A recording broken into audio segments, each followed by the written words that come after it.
Ang twist na iyon ay talagang hindi inaasahan. Sa isang segundo, akala ko kung nasaan yung napunta yung babae.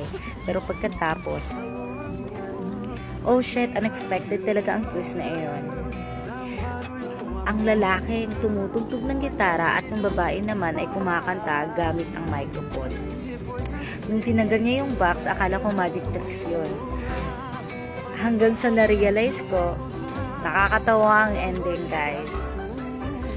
Talagang sobrang thankful nila siguro na tinakman sila ng gamit ang box. So, naka-private sila. Kahit sino, guys, magtataka at magugulat kung nasaan napunta yung babae.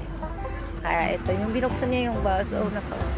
Parang, hindi nila inaasahan.